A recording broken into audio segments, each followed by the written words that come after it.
A'udzu billahi minasy syaithanir rajim.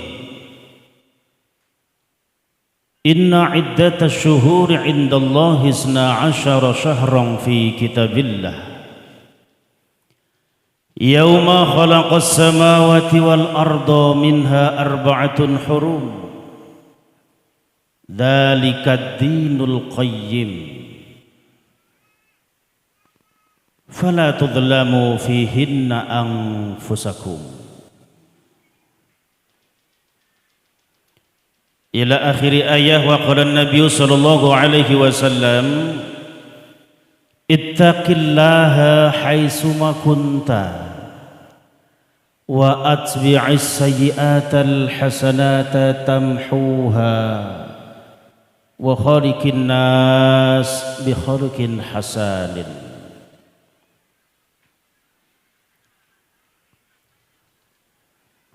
Hadratul kiram, para alim, para ulama, para masyayikh, para asatid wal asatidatul kiram, para imam, khatib bidal gharib,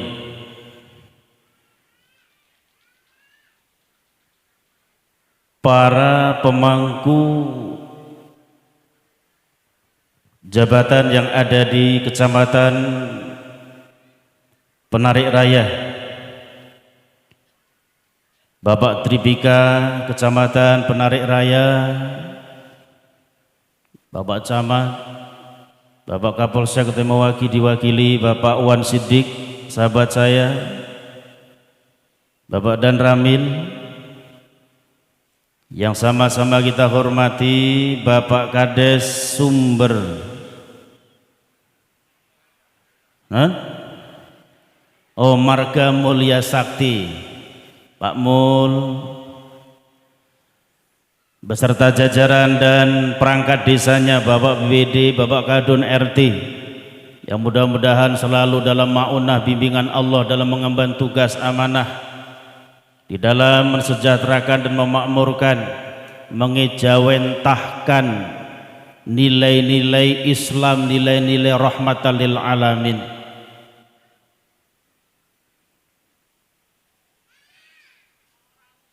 Tidak lupa kepada sesepuh, bini sepuh, aji sepuh, kasepuhan yang ada di desa. Ngendi mau? Wangel mantu jenengan iki. Ya.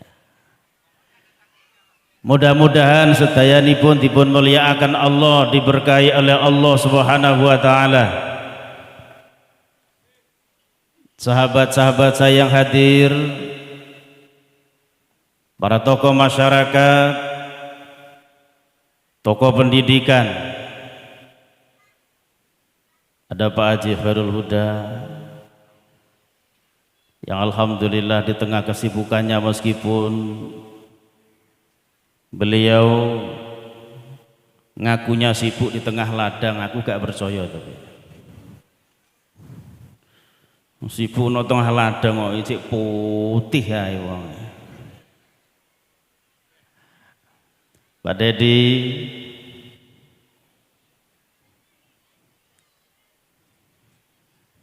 Pak Kades Warsi, sehat? Alhamdulillah.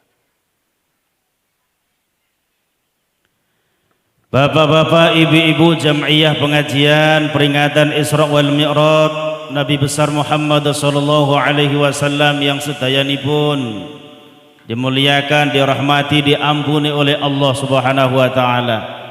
Yang hadir, yang di depan dan di belakang, yang di kanan dan yang di kiri, yang di kursi ataupun yang selonjoran, yang lesehan, bahkan yang saya cintai, sahabat-sahabat, konco-konco, dulur-dulur.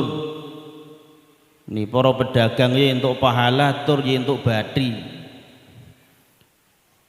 Sing bejolan untungnya geden-geden ini para pedagang. Ojo diremeh nih. Pernah dalam satu hadis diriwayatkan, dikatakan, diceritakan, yang punya kedengkian itu bukan hanya manusia, tapi ternyata malaikat itu juga punya rasa dengki. Kepada siapa? Manusia. Pada suatu kali seorang malaikat mengadu kepada Allah ketika ada sebuah kajian taklim, ya kalau bahasa kitanya pengajian seperti ini, enek uwong itu ada orang lewat gur inguk-inguk enek jajane apa ora, mampir sebentar ngrungokne sebentar langsung pergi. Malaikat ini pradul ngadu sama Allah, ya Allah, bagaimana dengan hambamu yang satu ini, apakah mereka dapat rahmat ampunanmu? Apa kata Allah? Mereka adalah orang-orang baik meskipun hanya sesaat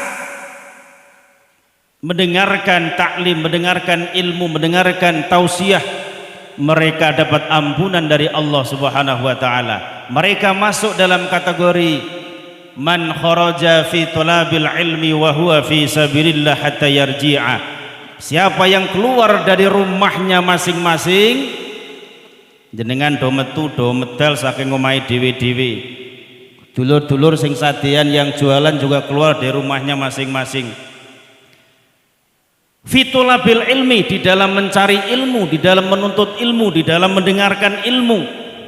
Wa huwa fisabilillah, sing mengkono iku termasuk ing dalem dalan-dalan yang dirahmati, diampuni dening Allah Subhanahu wa taala hatta yarji'a, sampai wong-wong mau do mulih nyang omahe dhewe-dhewe, pulang ke rumah masing-masing.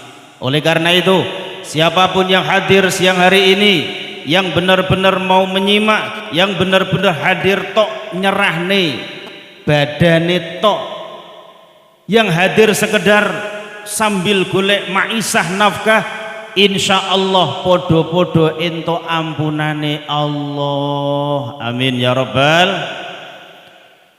Enaknya orang cari ilmu itu gak ono kaidah hukum skedul yang tetap, asal gelem teko, asal krungu, semua digawe roto sama Allah. Yang di belakang nggak peduli mau dengar atau tidak, mau tidur atau melek nggak peduli, tapi sama-sama dapat ampunan Allah. Janji dari Allah buat orang yang hadir dalam kajian, dalam taklim, dalam liqa, dalam tarbiyah, yang paling hebat adalah janjinya Allah memberi ampunan dumateng kula panjenengan sedaya, amin. Tandane orang diampuni apa? Satu, gampang sumeh.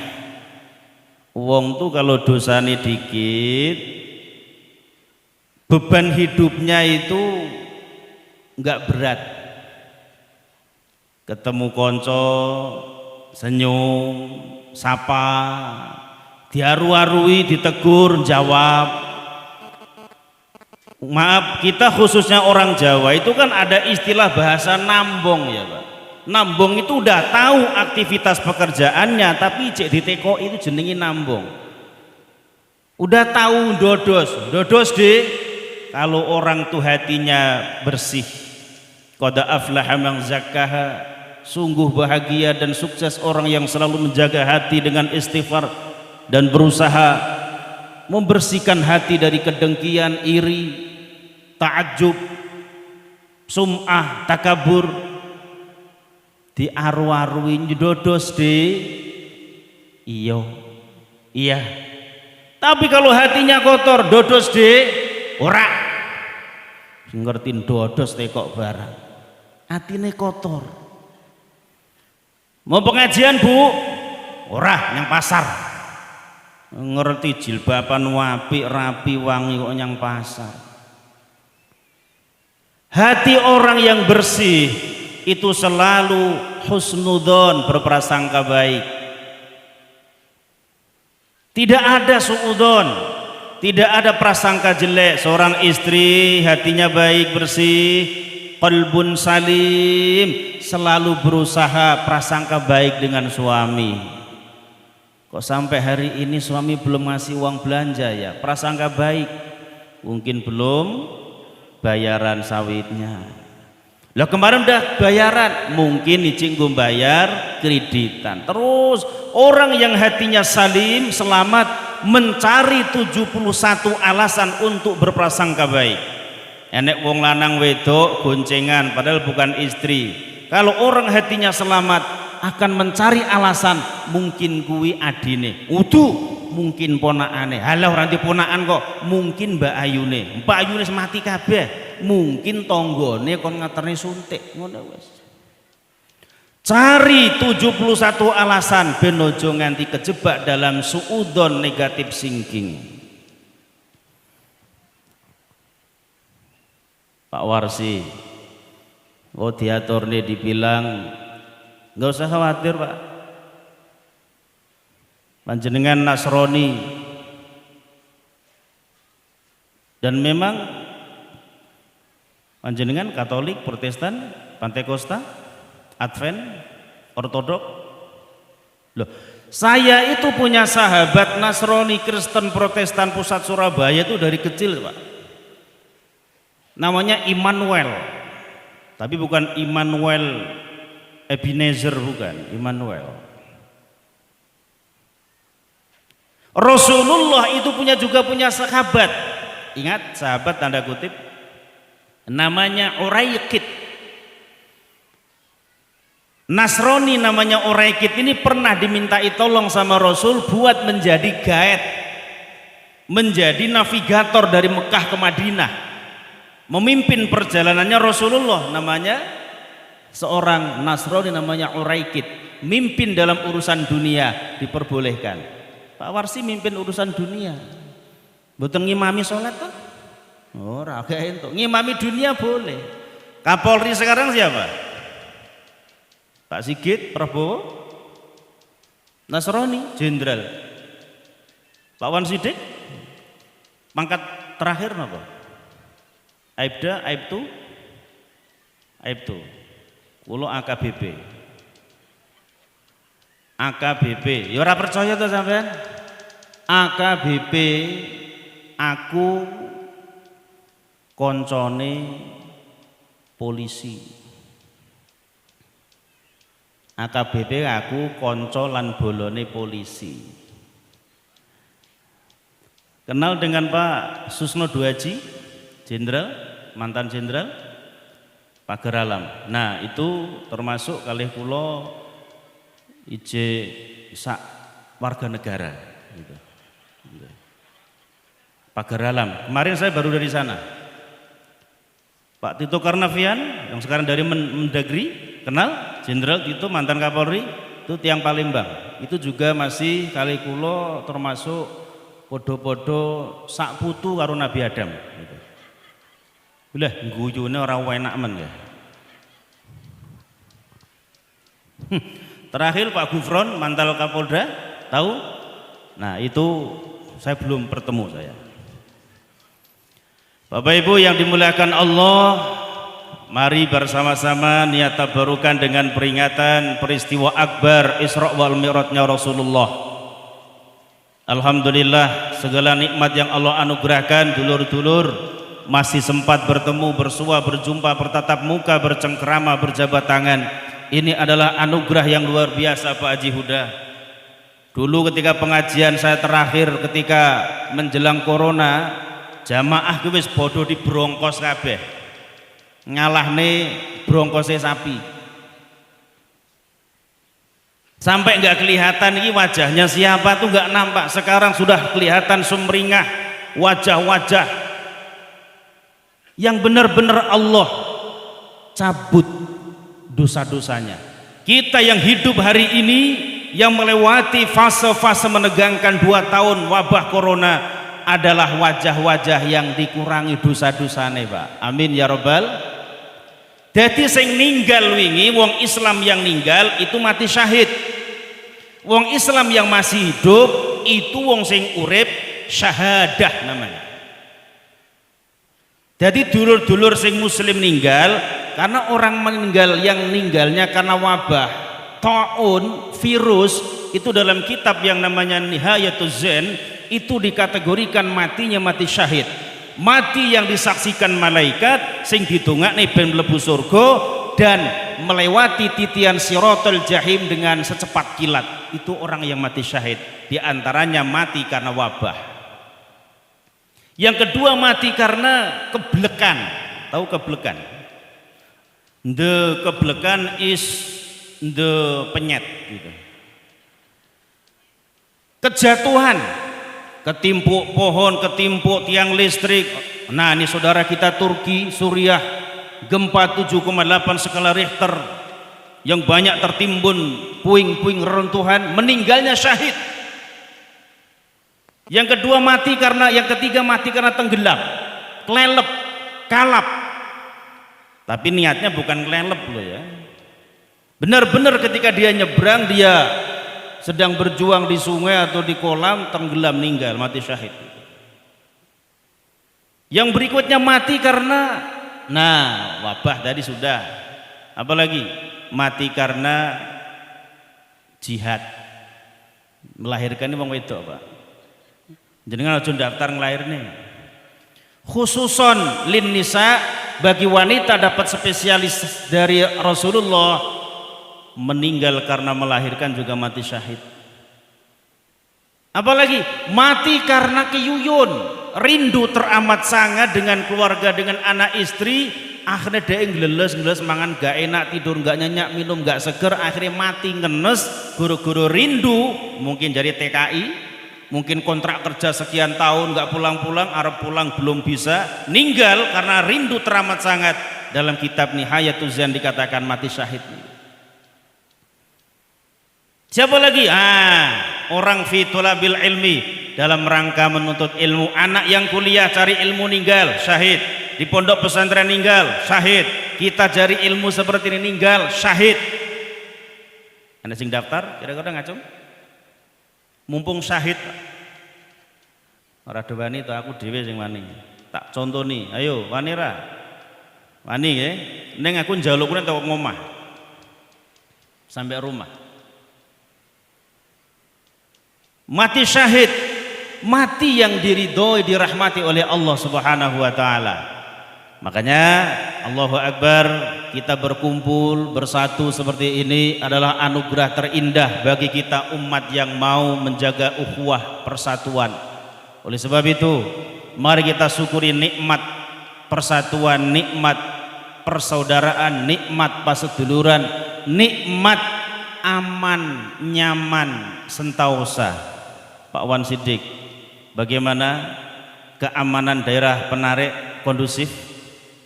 Ada ronda mboten? Hah? Tenane? Masa gurun aku sing rondo tok? Kula niku nggih ronda lho, Pak. Kula tiap Senin malam Selasa iki kula nggih rondo. Tekoku jam 12, engko mulihku jam 4. Kenapa? Ya karena di sana bukannya nggak aman, kami antisipasi ben ojo nganti kedisian maling gitu aja.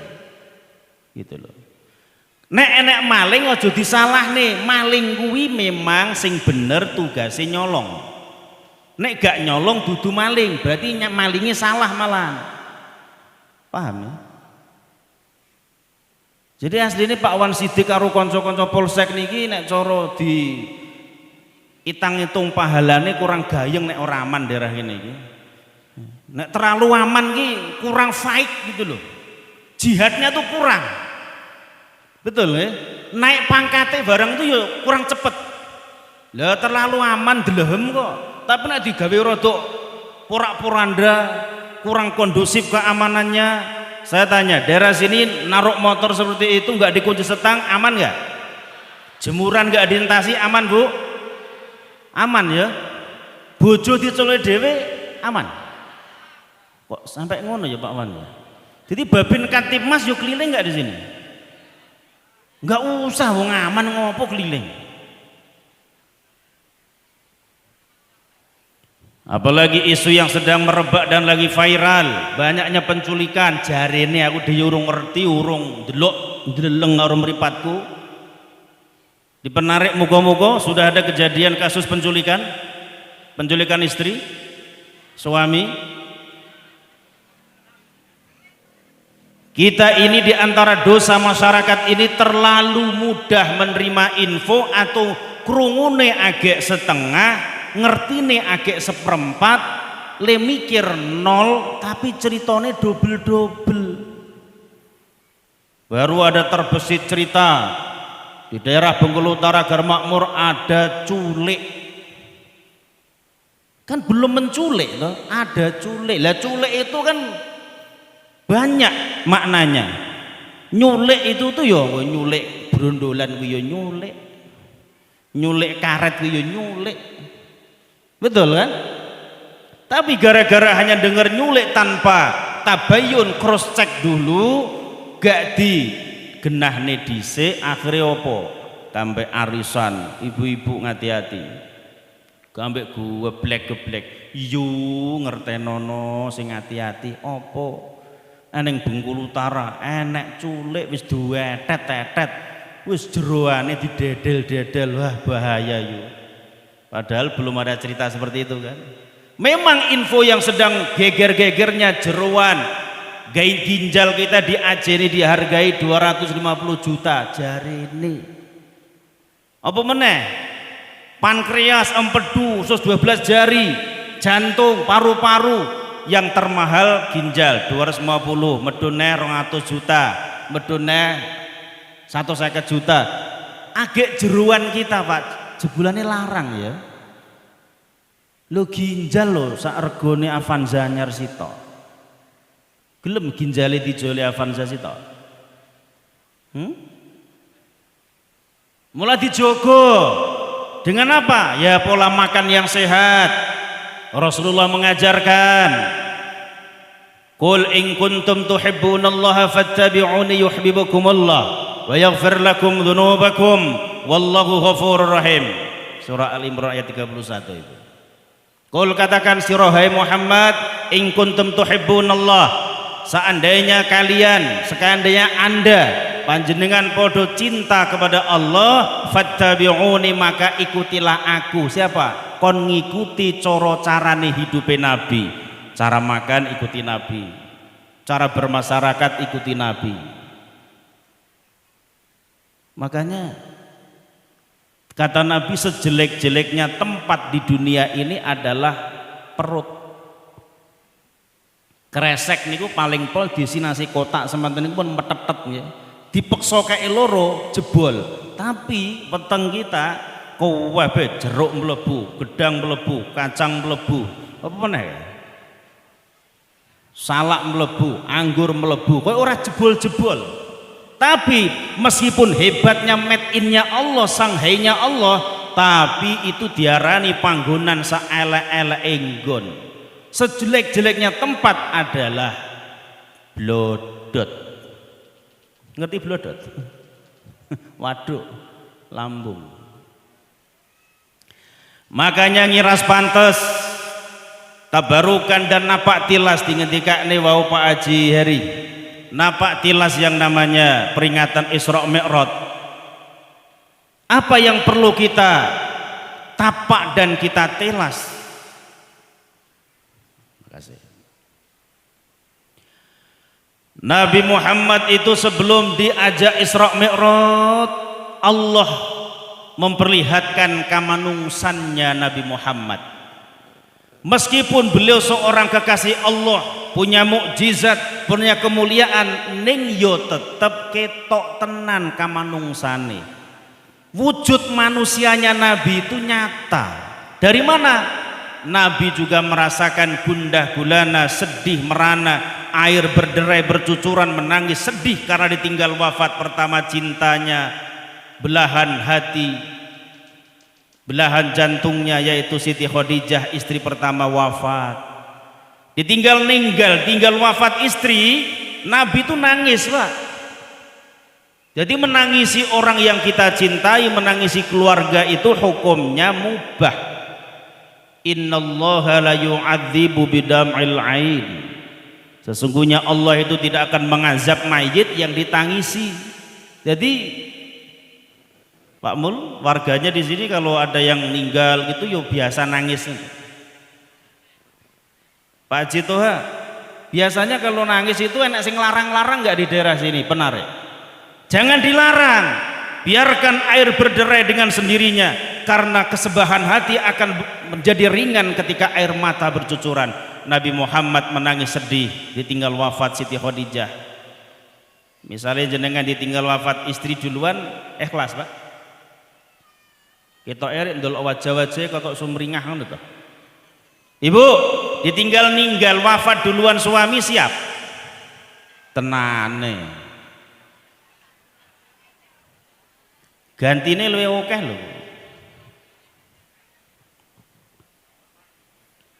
Ditinggal wafat Siti Khadijah, yang kedua ditinggal wafat pamannya yaitu Abu Thalib. Dan Nabi pernah juga menangis berderai air matanya ditinggal wafat putra-putra beliau. Nabi itu punya anak laki-laki jumlahnya 3 tapi wafat semua, yaitu Sayyidina Ibrahim, Abdullah dan Qasim. Itu wafat semua. Nangis di depan pusara, di depan gundukan tanah pemakaman. Nabi itu berderai air matanya, ya Allah, begini nian sedihnya hati kalau tinggal orang yang dicintai, yang dikasihi. Makanya jenengan nangiso. Wong sing gak gampang nangis tuh nandakne atine atos. Orang yang susah keluar air mata menandakan hatinya sedang keras. Diceritani kabar duka biasa. Gak ada sedikit pun kesedihan mimik wajah yang simpati, itu menandakan hati kita keras. Untuk menghancurkan kerasnya hati, diantaranya adalah sering-seringlah datangi tempat zikir, tempat ngaji, tadarus Quran, sholawatan, dibaan, berjanjinan. Datangi, bersahabat dengan orang-orang yang kita anggap soleh, biar hati kita lembut, biar hati kita itu gampang kroso. Di sini Pak Kades, nek wargane kalau ada yang sakit itu ya langsung podomoro gitu Pak. Masih budaya nggih, pertahankan. Ojo cuek, masa arep ngendangi wong loro dadak undangan barang. Pangapunten Pak, niki gandeng utusan nggih Pak RT, niki tanggane sakit tolong diaturi jenengan neng jenguk. Kan enggak penak Pak. Itu menandakan hatinya keras. Kita bukan hidup di kota. Tradisi budaya yang masih memasyarakat harus kita pertahankan, sebab nek wis dadi kutha, dadi kota, dari city itu kita akan merasakan kehilangan persaudaraan, kehilangan sing jenenge yang namanya handarbeni. Saling memiliki, saling mengasihi. Makanya mumpung daerah kita masih kuat tradisinya, pertahankan, jangan sampai kita kehilangan momen-momen kekeluargaan yang masih terjalin. Makanya ketika Rasulullah itu sedih, nah sedihnya Nabi, Allah tidak ingin berlarut-larut kelamaan. Diundanglah oleh Allah melalui malaikat Jibril alaihissalam, membawa undangan spesial, diajak rehlah tamasya studi tour rekreasi, healing jari wong penarik. Kalau bahasa kerennya Nabi itu sedang healingnya wisata rohani spektakuler. Sampai hari ini belum ada kecanggihan teknologi dan penelitian, belum bisa menembus bagaimana proses dan cara Isra Mi'rajnya Nabi. Meskipun Amerika tahun 60-an atau 60-an sekian mengabarkan katanya bisa mengirim astronotnya Neil Armstrong, Edwin Aldrin, Yuri Gagarin, cari ini wis diternenyang bulan, tapi kenyataannya sampai sekarang kok urung enek-eneh wong sing teko bulan. Pertanyaan sederhananya, opo zaman tahun 60 karo zaman tahun 2000-an ini lebih canggih tahun 60 dulu? Ngopo kalau dulu bisa ngirim sekarang malah nggak bisa ngirim? Opo alasannya? Alasannya amarga cerita kuwi ngapusi. Paham? Karena belum terbukti, karena perang dingin antara blok barat dan blok timur, antara Amerika dengan Rusia dulu Uni Soviet, perang antara mereka kecanggihan, makanya membuatlah sebuah rekayasa, membuat sebuah trik-trik supaya dianggap negara adidaya dan superpower. Kenyataannya belum bisa sampai hari ini mengirim lagi. Makanya Edwin Aldrin atau Yuri Gagarin meninggal tanpa jejak dan tanpa bekas secara jujur. Kenapa? karena mereka dikabarkan wallahu alam mengikrarkan 2 kalimat syahadat. Makanya sebelum terekspos di media dibunuh duluan oleh intelijen. Kalau sampai mereka ikrar syahadatnya ketahuan, mengekspos berita dia bersaksi saya telah berbohong dengan kesaksian dan perjalanan saya ke bulan. Wow, Amerika jadi negara sing tukang pelepuk. Harga diri negara Amerika jadi jaminan.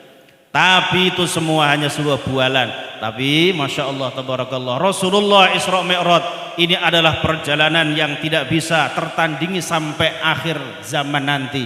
Dan ini adalah sebuah perjalanan suci, perjalanan yang bisa tapak tilas kita hari ini, tentunya dengan kreasi dan metode di zaman kita hidup sekarang ini.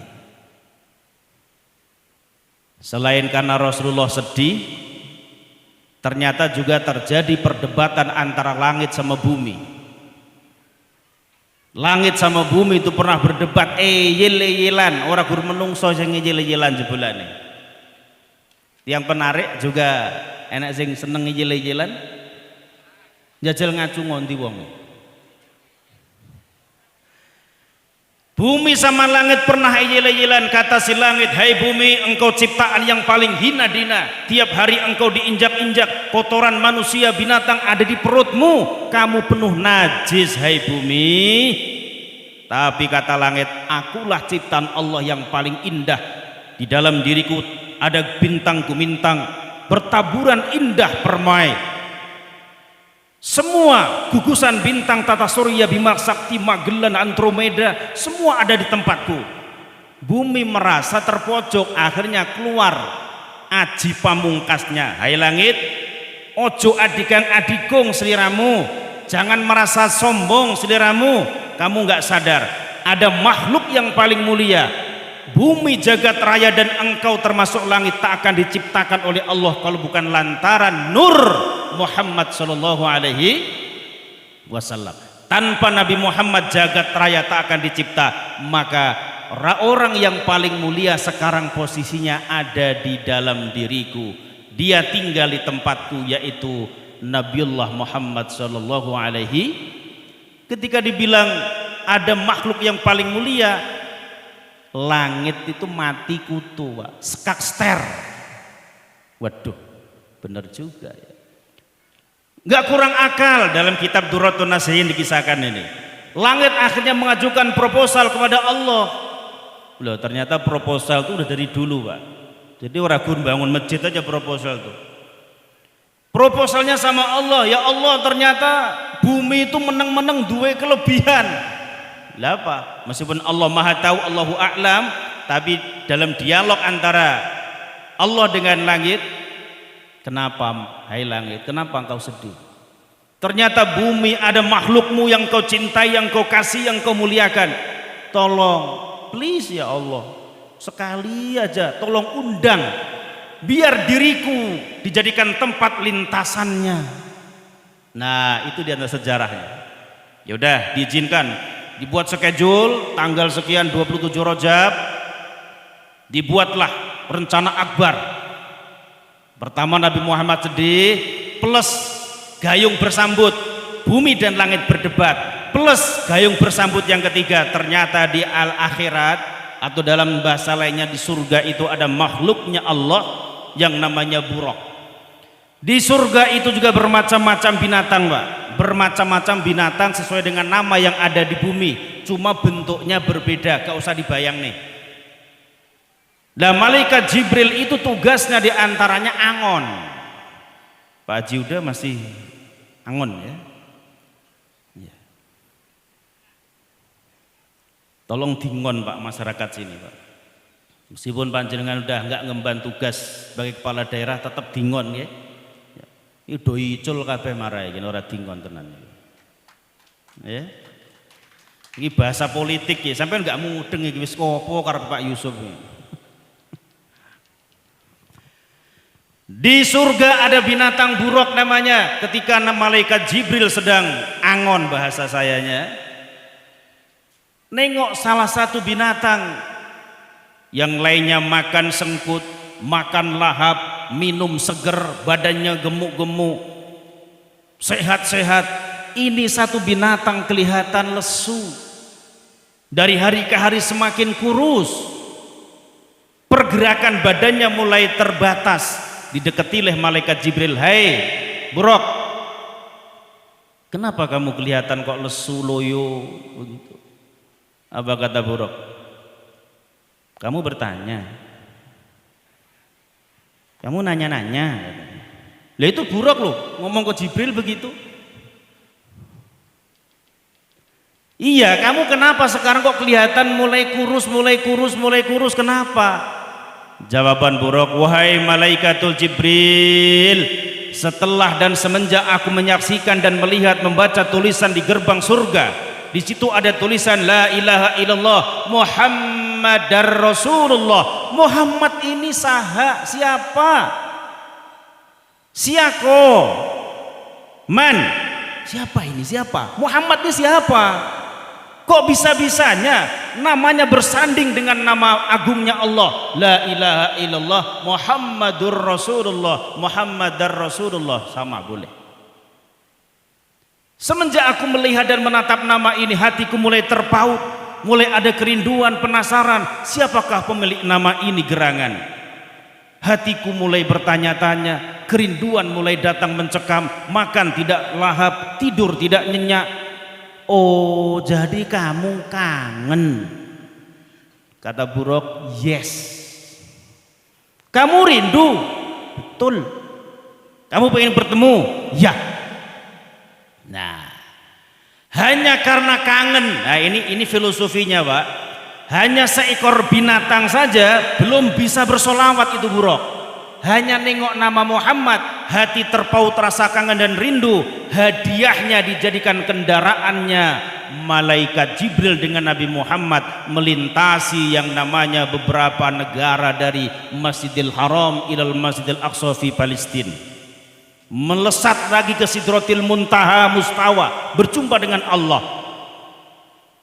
Hadiahnya Buraq karena dia punya kerinduan dengan Nabi Muhammad, dijadikan dan dipertemukan dengan Nabi Muhammad. Pertanyaan sederhananya, Buraq wi kewan, Pak. Kita itu manungso, lebih mulia siapa?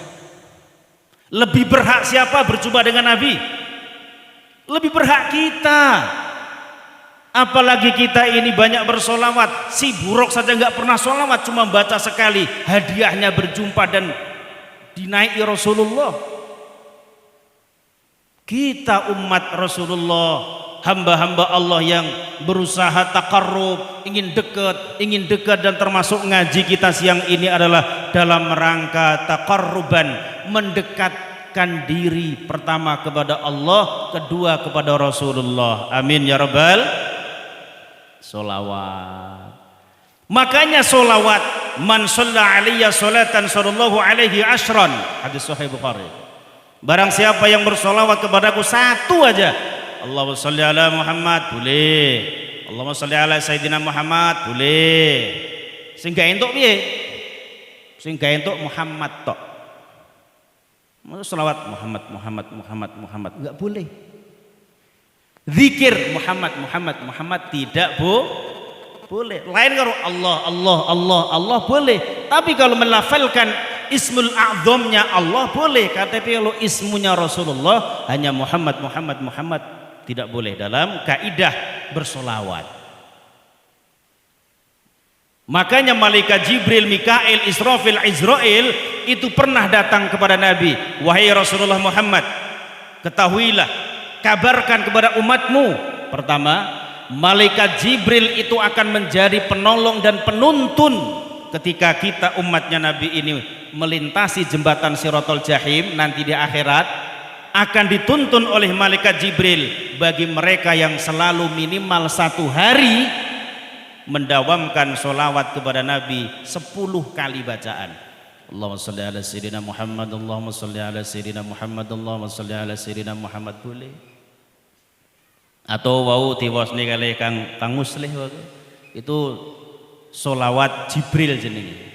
Makanya sholawat Jibril itu sallallahu ala Muhammad, sallallahu ala Muhammad, sallallahu alaihi wasallam, sallallahu ala Muhammad, sallallahu alaihi wasallam. Boleh.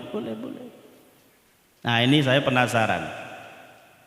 Di daerah Penari ini kalau bar azan enek sing puji-pujian enggak ijen? Ije. Estu. Kok wani? Aku isin aku masjidku ora iki.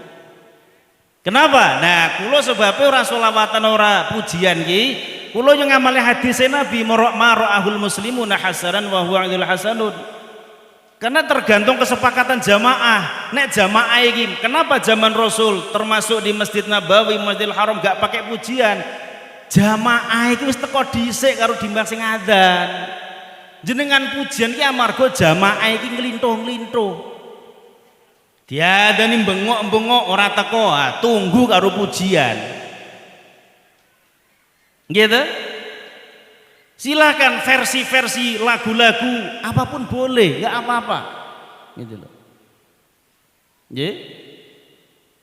Apapun sholawat versi lagunya diperkenankan dalam kaidah syairan, tidak masalah. Yang penting tetap menjaga etika, kesopanan dan ketakliman kepada Rasulullah Shallallahu Alaihi Wasallam.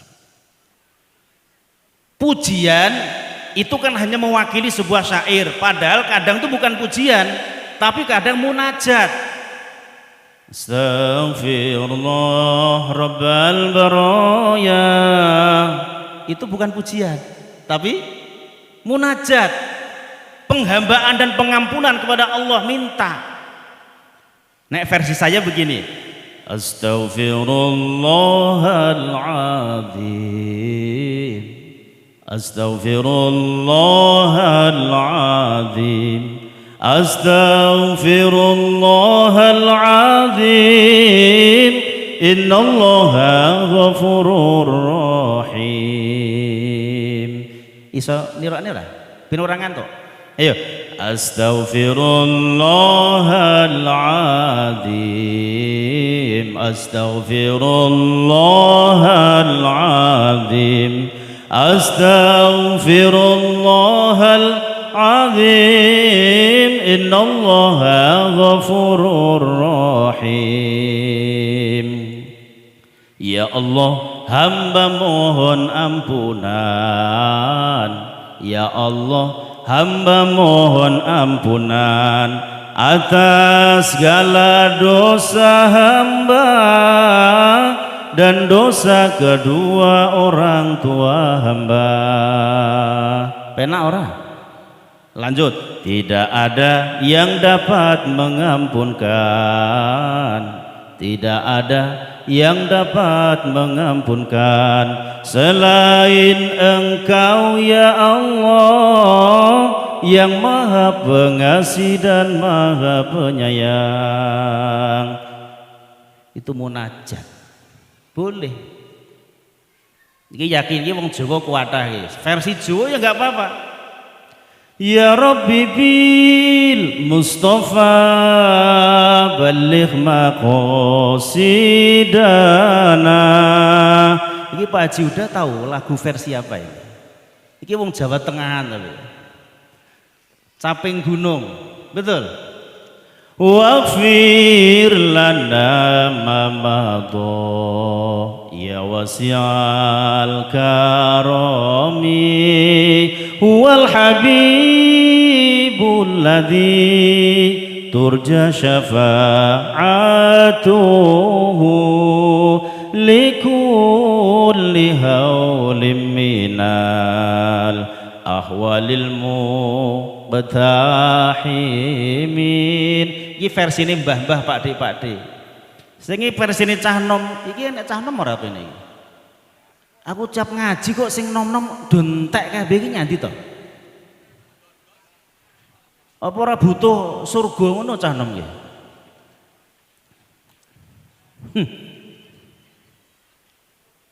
Allahu Akbar.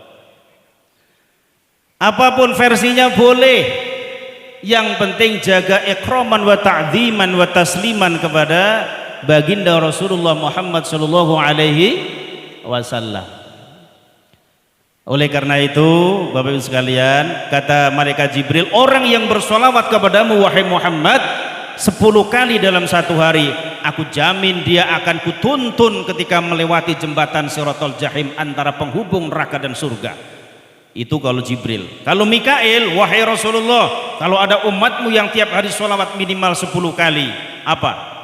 Akan aku ladeni, akan aku suguhkan air telaga Al-Kautsar yang sejuknya melebihi salju, dinginnya melebihi salju, manisnya melebihi madu, putihnya melebihi susu.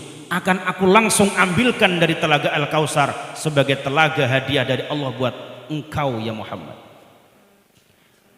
Itu Mikail. Ojo lali ya sing nyambut kula jenengan sumben disambut besok insyaallah diladeni karo malaikat Mikail, Pak. Amin ya rabbal. Malaikat Israfil apa? Wahai Muhammad, kalau ada umatmu yang bersalawat tiap hari minimal 10 kali, aku akan bersujud kepada Allah sampai apa sujudnya? Minta ampunan kepada orang yang bersalawat kepadamu sampai benar-benar diampuni, baru aku akan tegak berdiri dari sujudku. Allahu Akbar. Itu kalau Israfil, tugasnya niup trompet, Pak. Jadi malaikat niku tugasnya iki saiki kabare Israfil ki sing tugasnya niup sangkakala to. Kuwi jarene nggih aku yo urung ketemu dhewe ning jarene kabare kuwi posisine wis ngene trompete iki. Ndek mben dicangking. Lah iki wis ngene, guru-guru musim telolet wingi lho.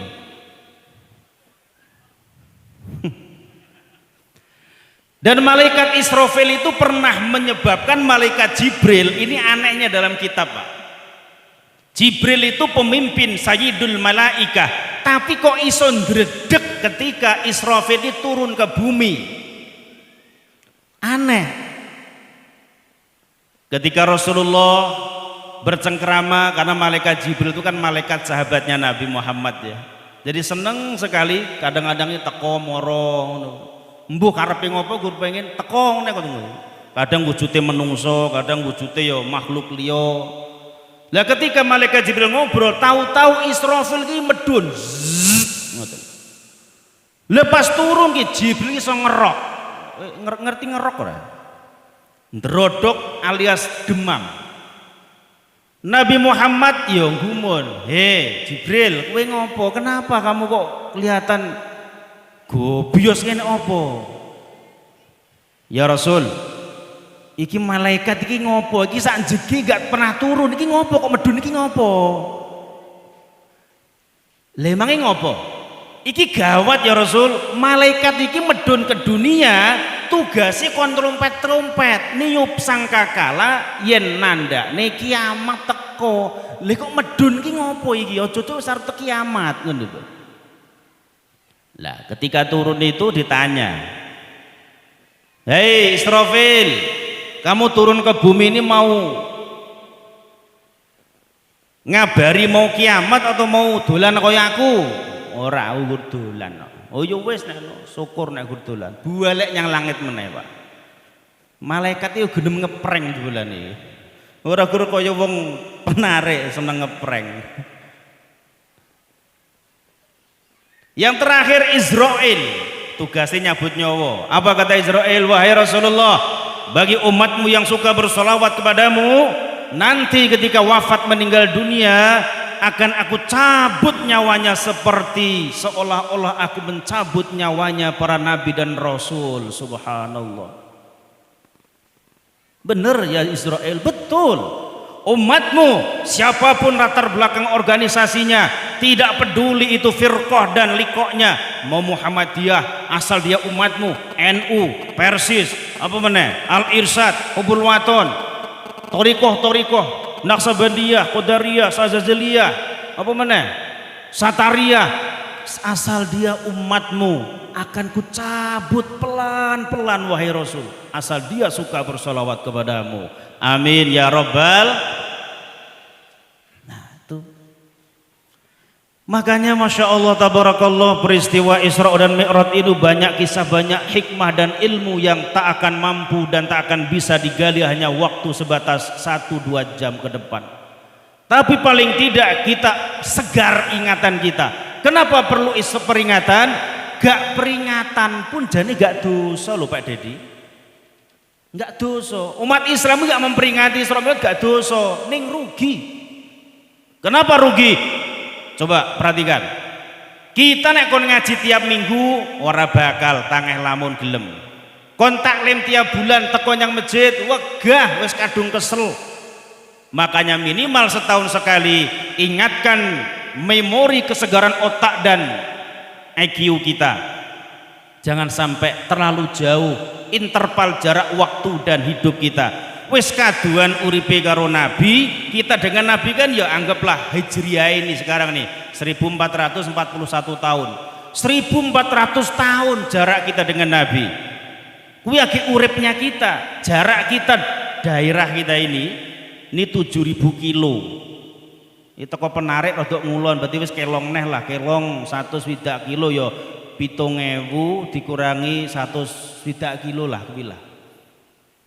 Wi 7.000 kilo kuwi nek saka Jakarta sedine. Nek saka kula mriku wis kelong sekitar Jakarta ngen kula ke taun niku wis kelong sekitar 800 kilo pisan. 800 kilo tambahi 100 kilo dugi mriki berarti pinten niku? 800 berarti 160 kilo. Dari 7.000 kilometer sampai kota Arab apa? Anggaplah bukan kota. Saudi Arabia udah kelong sampai di sini nih jenengan jarake dari 7.000 wis kelong 900-an kilo. Ya sekali 6.000 kilo lah lumayan nyedak sampean kan. Nyedak karo jadi aslinya Pak, jenengan ini nyelot ngulon ini nyelot cedek karo Mekah. Jadi jenengan kali kula niku cek bejo jenengan, cedek jenengan nomor. Jadi nek salatnya nih kula mburi jenengan aslinya Pak. Agak sadar toh? Sadar. Semakin ke barat posisi kita semakin mendekat, kudune tambah cedak, tambah hikmat karo Nabi Muhammad sallallahu alaihi wasallam. Nah, jadi ketika peristiwa itu Pak, Nabi sedih, dihiburlah jalan-jalan. Ini menjadi filosofi dalam kehidupan. Wong urip niku nek sedih, jalan-jalan. No, itu loh bahasa sederhana niki.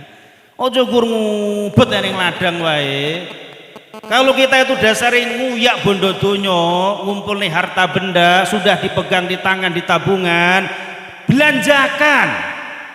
Udah itu halalan thayyibatan, belilah sesuatu yang membuat hati senang. Lalu larang lho Pak Yusuf, larang kuwi siji nek ora butuh, loro ora ndek duit kuwi larang. Tapi kalau punya uang terus butuh barang enek itu murah. Paham ya? Wes lah, wis badan keselongkrah, peras keringat banting tulang, berangkat petang pulang petang lagi. Ngapain? Udah sebulan sekali, 6 bulan sekali, ajak healing istrinya Bu. Mau jalan-jalan Bu sama suami? Wis mbontot sego iwak kok omah, ngirit spol pokoke nyang pantai-pantai daerah kene wae ora sado-ado. Ngesor-ngesor sawit utawa karet ora apa-apa. Sing penting ketoke metu kok omah. Nggih engko diupload, guys, healing guys. Gaya. Aku ketok wajahe wong gaya-gaya kene. Masya Allah ya, ternyata filosofi dalam kehidupan ketika hati sedang sedih silakan rihlah, pindahkan badanmu ke tempat lain. Itu ilmu dalam psikologis Pak. Nek sedih eneng jero kamar metu nyang jugan. Jugan iki kelingan ora jugan? Pak Warsi jugan apa? Hah? Balai. Nek bahasa niki kula jugan niku adalah ruang keluarga yang di tengah-tengah, tanpa kursi, tanpa dipan, tanpa busa. Kuwi jenenge jugan. Nek sedih di jugan metu nyang ruang tamu. Kalau sedih di ruang tamu metu nyang ngemper. Nek ijek sedih nok ngemper metu nyang omahe tangga. Ora duwe tangga, kuwi sing repot. Lah dimusuhi marai. Makanya perlu yang namanya khalwat. Tetangga kiwa tengen depan belakang gak iso kapas memberi solusi, disambati malah muyek. Lah itu salahnya kita Pak. Apalagi zaman sekarang, jari ini saya pernah dengar tadi malam sebuah pengajian, nggih Pak Kades Pak Mudun cerita nih, hati-hati wargaku, kita harus meningkatkan kesabaran karena ekonomi sekarang sedang carut marut. Apa ya betul Pak Haji Huda? Ekonomi sedang carut marut tuh. Ingat, orang yang kita itu sedang baik-baik saja, itu rumusnya sederhana. Apa? Siji ijik di omah, loro ijik gelem sarapan, iso sarapan. Sarapan nggak mau. Ijik apik-apik wae berarti. Dua, masih ada yang ngeladeni. Ijik diladeni tadi, ijik dimasak nih, sedang baik-baik saja kita. Tetangga kanan kiri ijik gelem aruh-aruh, masih gelem serawung, masih baik-baik saja kita.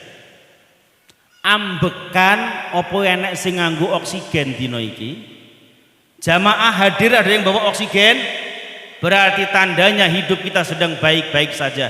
Yang sedang tidak baik itu apa? Nah ini masalahnya agama kita.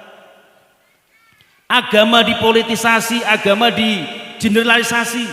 Akhirnya apa? Sedang tidak baik-baik saja. Makanya yuk bola bali ini saya promosikan dan saya kampanyekan. Kabeh manungso kuwi berhak mlebu nyang surga. Siapapun, kalau versinya Kanjeng Nabi, kullu ummati yadkhulunal jannah wa kullu ummati mu'affan.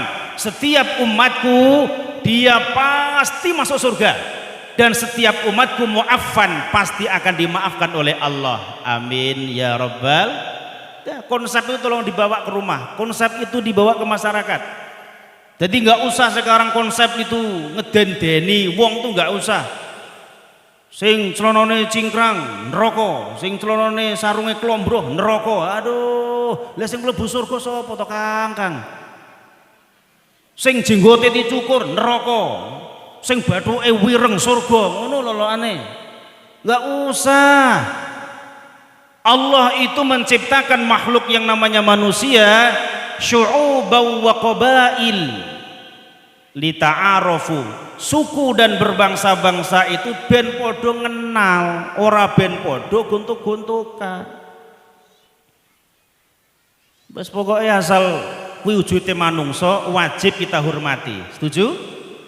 Nah, nuwun sewu Pak Warsi, niki delala wong Islam kan kuwatah niki, teko wong Islam kabeh iki. Aku yakin niki pokoknya umat Nabi iki mlebu surga kabeh kok iki aku. Yakin aku iki mlebu surga kabeh. Tenang mawon nggih, Pak Uda nggih. Tenang, sampai nek mlebu surga dhisik awas keluar dijak aku. Diawe-awe mengke. Wis sop kene dalane, ngoten nggih. Loh, ingat Pak, sesuatu itu akan mirip ketika kita pernah hidup di dunia. Kita pernah misalkan tersesat ngerti dalan, itu akan sama. Di akhirat pun pernah kita juga akan nyasar. Diawe, saling awe. Sini dalane kene. Lah jebulane kok iki dalane pintu dermawan. Nek kowe wong cethil aja tuku kene, tuku kono. Pintu apa? Pintu poso.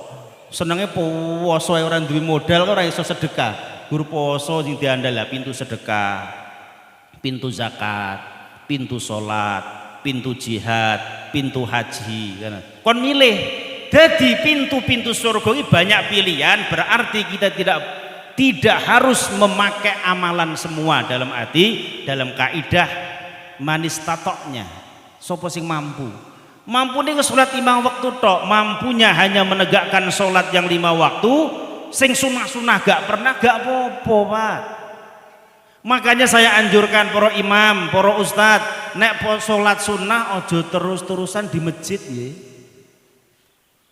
Nek wis sholat fardu ndang mulya salat sunah nak ngomah. Kenapa? Itu adalah tarbiyah mendidik masyarakat ben ojo kabutan. Wong sing agek kenal Islam ning kok iya maghrib bar 3 tambah loro. Bar loro iya ki salat apa meneh ki loro meneh. Iya ki apa meneh. Akhirnya kan blenger.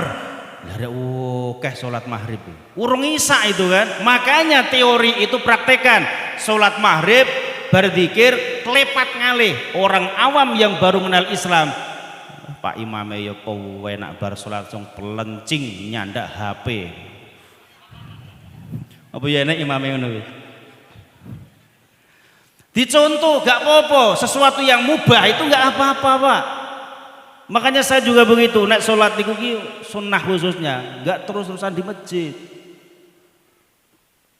Tanamkan dan tampilkan masjid itu tempat yang tidak memberatkan dan tempat yang tidak berbau horor. Makanya saya paling tidak setuju kalau bandoso tempat go ngedus mayit itu di masjid, aku ora setuju aku. Niki PR ya Pak Kades sih, para imam. Lolokane masjid iki nggon brankas ngono piye? Gudang ngono lolokane. Ayo niki program desa tolong dibantu. Kadang-kadang memang alasane gak enek nggon lho Pak. Ini sesuatu yang jelek. Kenapa yang tadinya anak-anak seneng ke masjid nengok bandoso girap-girap mulai mahripe mawani isae lho inggrang-inggring. Wis masjid-masjid sing enek bandoso tempat ngedus mayit. Ini programnya desa tolong gek ning nggon dhewe lah, aja ning masjid ngreget-ngregeti. Lah kula gadah anak pernah kula ajak lawatan teng daerah Malimping Banten ujung bagian selatan Provinsi Serang Banten.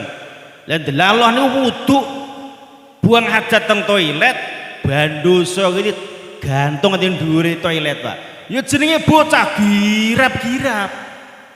Urung rampung ling buang hajat mencolot.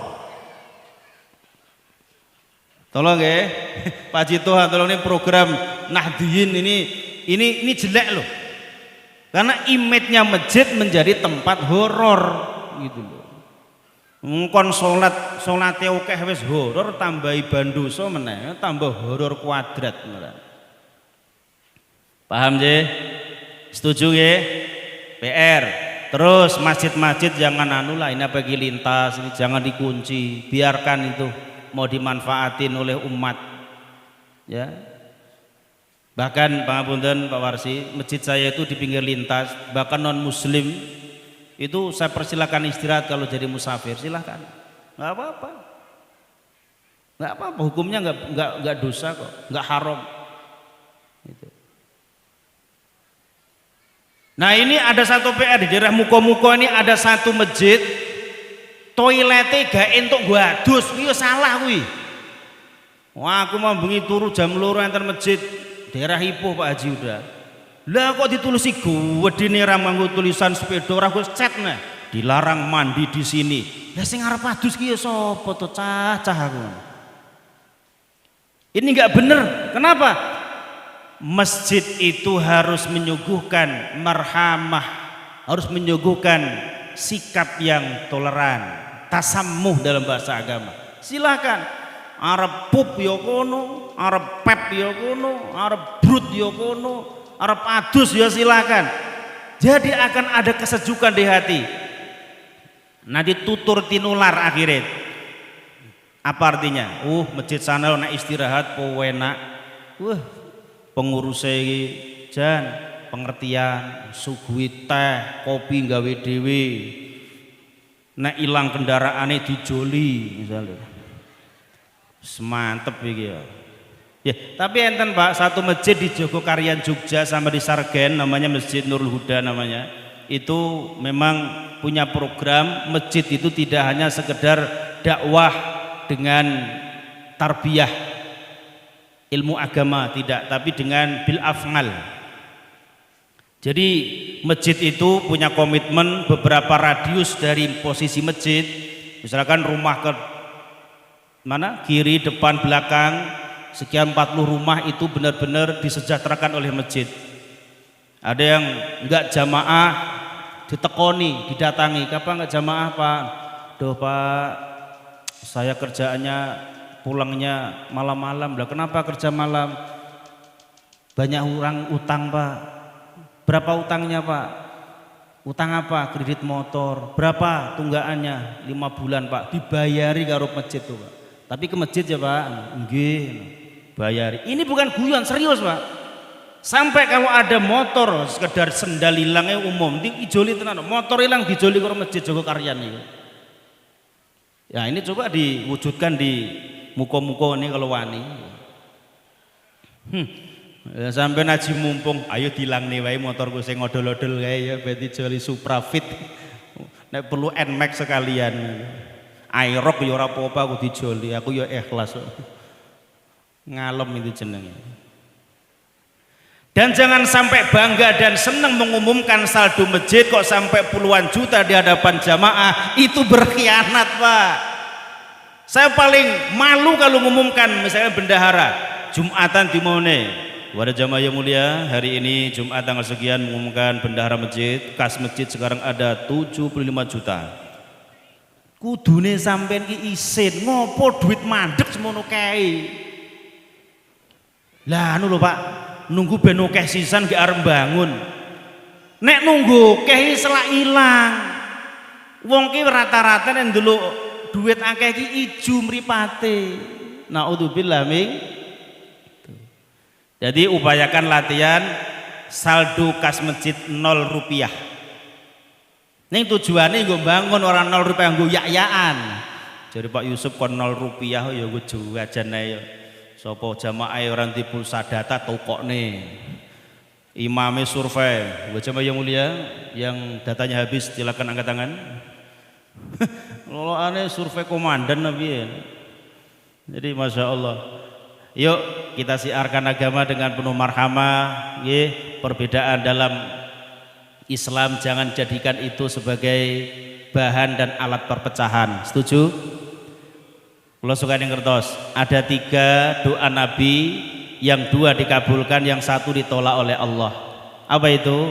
Yang pertama Nabi meminta, ya Allah, jangan sampai umatku itu binasa dan habis gara-gara wabah. Dan itu terbukti Pak, dikabulkan Allah.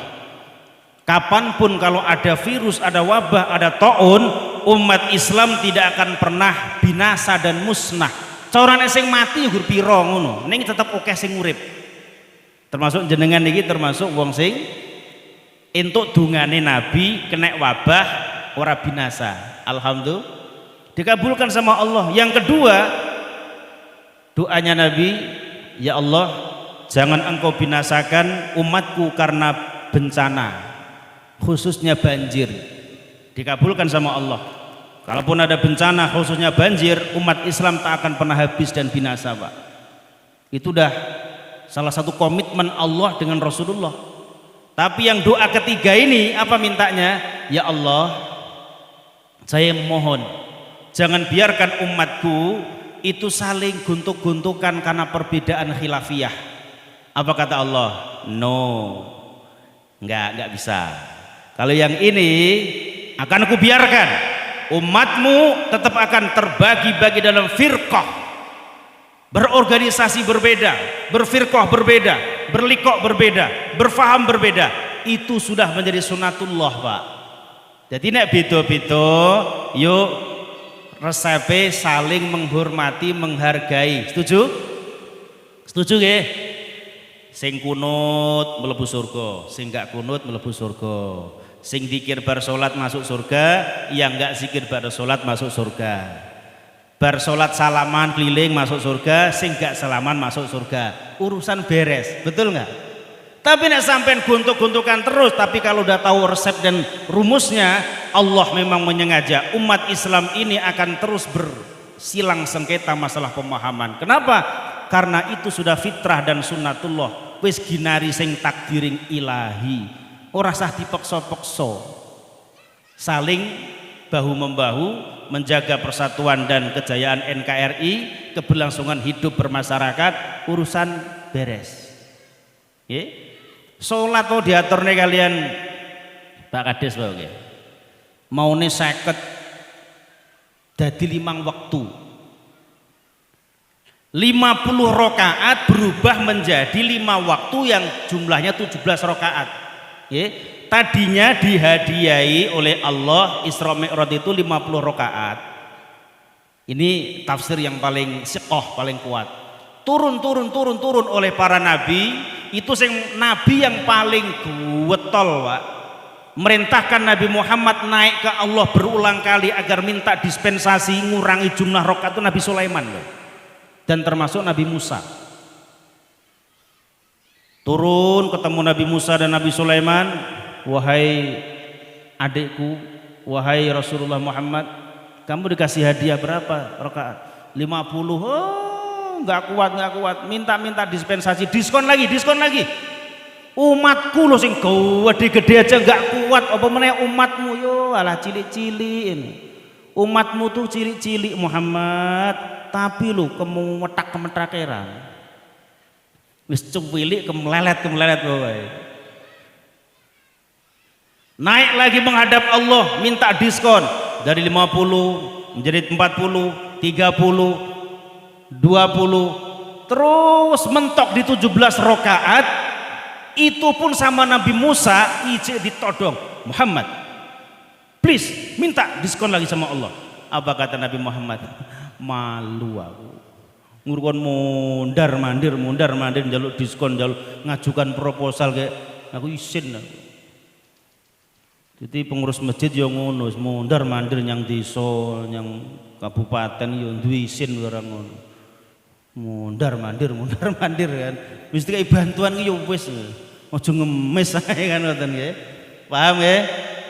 17 rakaat itu sebuah hadiah dari Allah dan salah satu wahyu perintah dalam agama yang tanpa perantara malaikat Jibril, hanya sholat, Pak. Tapi syariat Islam liyane itu kalau turun wahyu pasti melalui malaikat Jibril perantaranya. Tapi kalau sholat langsung direct itu. Nggak ada istilahnya itu apa namanya transit nggak enak. Langsung kalau Allah. Nah, oleh karena itu berbangga dan bersyukurlah bagi panjenengan kita semuanya yang bisa ditakdir menunaikan sholat. Mudah-mudahan nih sesuai dengan permintaan tema, tolong dibaca nih. Momen itu waktu saat di mana kita ini kembali memperbaiki kualitas sholat kita. Kualitas sholat itu akan baik kalau kita mau fas'alu ahla dzikri, gelem teh kok karo ahline. Nek gur ngaji tok secara apa iki universal ngeten iki yo ora mudeng. Makanya saya berharap pasca pengajian seperti ini program-program kajian khusus itu perlu digalakkan. Ning kula yakin para ibu mun gadah kajian-kajian khusus nggih Bu, mungkin mingguan, Jumatan atau mungkin dinten napa gadah nggih. Para bapak nggih gadah. Khusus ngaji para bapak ngoten neten. Ngaji napa, Pak? Yasinan tok. Orang bahas masalah fikih. Tolong Pak, diselipne fikih nggih. Apa itu toharoh, apa itu najis mutawasithah, mughalladah, mukhaffafah dan lain sebagainya. Itu pentingnya kita mengkaji dan mengaji agama. Jangan sampai kita itu merasa cukup dengan amal seperti ini tapi ternyata itu nonsen hasilnya. Oleh karena itu sekali lagi perbedaan dalam amaliyah tak jadi masalah, tapi yang jadi masalah adalah kita salah di dalam menyikapi masalah. Yuk sing salat begagah ora apa-apa, sing salate rada mingkup ora apa-apa, sing salate nek sujud dengkule dhisik ya sunah, sujude tangan dhisik ya sunah, sing gak sunah yen bathuke dhisik. Enek bathuk dhisik sujud. Pernah nengok kan orang sholat itu dengkulnya duluan? Itu sunnah. Nengok juga tangannya yang turun ke lantai duluan ada? Itu juga sunnah. Lah terus piye Pak Yusuf? Kok kabeh sunnah? Itulah indahnya Islam. Kon milih. Tapi cara memilih, nek wis ketemu pilihan, dicocokkan dengan mana yang mayoritas. Oh, aku milih sing dengkul sik. Tapi ndelalah Masjid Al Hidayah iki kuwabeh kat imame nek sujud tangane dhisik yo melu tangan ben dadi fitnah. Itu dalam ngeklopkan sebuah amaliyah. Aku senengku tangan sik. Sebabnya ngeten Pak. Dalil masalah sujud dengkul utawa tangan itu kabeh sahih. Ketika Nabi sebelum wafat 2 tahun atau 3 tahun itu udah mulai beliau itu badannya mulai anggaplah naik kolo jenengan mulai longkrah. Makanya sebelum 2 tahun itu Nabi kalau sujud sholat itu lututnya duluan dalam fikih itu. 2 tahun sebelum wafat Rasul udah mulai gerah badannya, nek sujud memakai tangan. Ayap-ayap benojo kejelongop itu bahasanya wong penarik ngoten.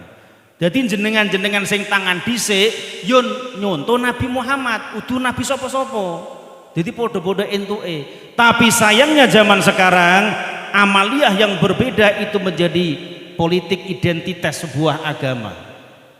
Wih, tangan dhisik wah salafi. Wih, dengkul dhisik wala Nahdliyin iki.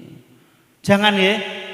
NU ya entuk nganggo kuwi, Salafi ya entuk ya kuwi. Kabeh umat Islam entuk. Makane Pak, kula niku paling seneng nyoba-nyoba, Pak. Wong kabeh dalile sahih kok. Aku nyoba kanca-kanca Islam liyane salatan Allahu Akbar jingkrung ngeten iki entak tak coba. Ning suwe-suwe kok ora nyaman, kok kaya wong kademen ngene ya. Kanggoku ora penak kaya kosel ngoten, ora sida aku. Ngenten sing Allahu Akbar tangannya sebelah kiwa. Pernah tahu?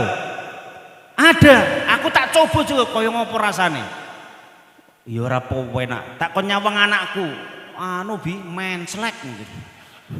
Ora sida, aku penginku sing simetris, sing presisi dari Pak Wan Sidik niku. Salat iki presisi kudu niku, penak. Kupluk sing dak aja kaya bakul wedhus ngono. Arep salat ki yo jejeg. Ngoten nggih. Nek salat dijengakne titik.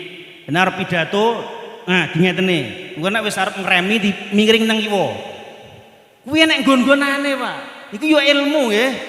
Aja kabeh dipadakne. Engko arep geret wedhus yo beda meneh, dimiringne pol. Kuwi geret wedhus. Paham ya? Nah, jadi sekali lagi kalau itu ada dalilnya silahkan dicoba monggo, itu enggak haram. Apa memang dalam kaidah fikih itu ada namanya talfid, bukan talqid ya. Talfid itu lompat mazhab, hukumnya boleh-boleh aja. Nek subuh nganggo mazhab Syafi'i yang nganggo kunut, la zuhur nganggo Hambali, lebih ya Hambali. Takbire Allahu Akbar.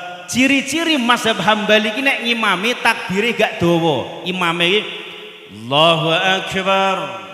Itu ciri-ciri dia, Pak. Tapi nek Syafi'iyah Allahu Akbar. Termasuk Hanafi juga panjang. Tapi di Syafi'i bismillah jahar. Bismillahirrahmanirrahim. Alhamdulillahi rabbil alamin. Ar-Rahmanir-Rahim Maliki Yaumiddin. Syafi'iyah. Orang nggo bismillah sir entuk, Pak. Sekali-kali nyoba enggak apa-apa, lak puwenak aku tak njajal. Tapi ngomong karo makmum. Biasa bismillah banter nek arep nyoba sir ngomong makmum. Bapak-bapak, dinten iki kula tak bismillah alon nggih. Nggih. Bismillahirrahmanirrahim. Alhamdulillahi rabbil alamin. Kok kaya gecol ngene. Nah, nek wis ketok kaya gecol, ngerti gecol? Gecol tuh kaya gak sampurna, ya dilanjutne sesuk nganggo bismillah sing banter meneh. Ngoten nggih?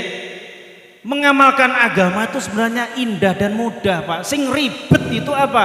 Keegoisan, kegengsian kita ini loh. Jenengan para Nahdliyin misalnya celanane padha klombrah nutup mata kaki. Ayo latihan, diunggah nih dipotong. Kaya ngopo to celana cingkrang kowe. Wah ya penak iki. Nek melayu ora dadak dicincing niki jebulane. Ki ora khawatir kena telek neh. Men penak kan? Tapi aku nek njagong kok pekewuh ya. Korengku ketok. Wah, wis masalah meneh kuwi, wis dune meneh. Ya aja dipotong kabeh lho. Jadi masalah sunnah, Pak, jangan dibatasi hanya urusan amaliyah fi'liyah yang sifatnya badaniyah, tapi amal sunnah Nabi itu banyak. Nggih, macam-macam pilihan. Jadi jangan dibatasi. Kawan kita pakai sunnah ini, kita kok enggak apa-apa urusan sunnah kok. Setuju nggih? Sepakat? Bersatu? Oke, kita tutup dengan sholawat. Allahumma sholli ala Muhammad. Sholawatannya apa gitu? Allahumma sholli wa sallim wa barik alaihi. Sholawat. Allahumma sholli ala Muhammad. Ya Rabbi sholli alaihi wasallim. Allahumma salli ala Muhammad. Ya Rabbi salli alaihi wasallim. Syukran katsiran dumateng sedaya para jamaah, para bapak ibu. Doa kita bersama sepulang dari sini, kita harus penuh iman, yakin dengan dosa-dosa kita diampuni oleh Allah Subhanahu wa taala. Tolong sing yakin, Pak. Ingat, setiap kebaikan jaminannya dari Allah bakal iso ngresiki dosa. Apa wae kebaikan itu akan menjadi sababiyah terhapusnya dosa. Kita silaturahmi, kita berjabat tangan, kita uluk salam, kita taklim bareng-bareng, kebaikan menyatu dan nyawiji menjadi penggugur dosa-dosa kita semua selama ini. Amin ya rabbal. Mohon maaf lahir dan batin, segala kurang, salah, khilaf, silap, mohon maaf, dan kepada Allah mohon ampun. Terima kasih atas perhatian. Hadanallahu wa iyyakum wal afa minkum, usikum wa iyaya bitaqwallah. Assalamualaikum warahmatullahi wabarakatuh.